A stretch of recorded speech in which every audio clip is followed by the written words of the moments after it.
एक दिन की बात है। महात्मा बुद्ध अपने शिष्यों के साथ एक छोटे से गांव में पहुंचे। गांव का वातावरण शांत था और लोग बुद्ध के आगमन से आनंदित थे।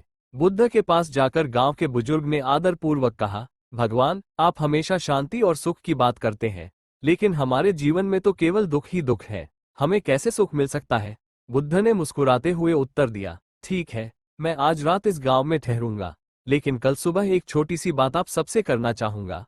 आप सब लोग अपने अपने दुखों को एक पात्र में भरकर मेरे पास लाएं। रात भर गांव में खलबली मची रही। लोग सोच में पड़ गए कि अपने दुखों को कैसे इकट्ठा करें। कई लोग सोने की जगह अपने दुखों के बारे में सोचते रहे और कईयों ने यह भी सोचा कि उनके दुखों को पात्र में कैसे भरा जा सकता है। सुबह का समय था। गांव के हर व्यक्ति ने एक पात्र में अपने अपने दुखों को रखा और महात्मा बुद्ध के पास पहुंच गए। बुद्ध ने सभी को एकत्र कर कहा, अब मैं आप सबको एक अवसर देना चाहता हूं।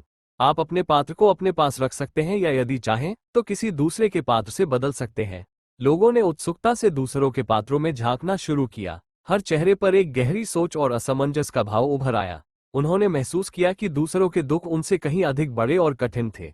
उनके अपने दुख, जो रात भर भारी लग रहे थे, अब दूसरों के दुखों के सामने छोटे और हल्के लगने लगे। धीरे धीरे सबने अपने अपने पात्र वापस लेने का निर्णय किया। अब उन्हें महसूस हो गया था कि उनके अपने दुख, जिनके साथ वे अब तक जी रहे थे, उनसे कहीं अधिक सहनीय और छोटे थे। बुद्ध ने मुस्कुराते हुए कहा, जीवन में दुख और सुख दोनों ही आते हैं। हम हमेशा अपने दुखों को सबसे बड़ा मानते हैं, लेकिन जब हम दूसरों के दुखों को देखते हैं तब हमें समझ में आता है कि हम सबके दुख कमोबेश एक जैसे ही हैं। असली शांति इस बात में है कि हम अपने दुखों को समझें, उन्हें स्वीकार करें और आगे बढ़ें। उस दिन गांव के लोग एक नई समझ के साथ लौटे।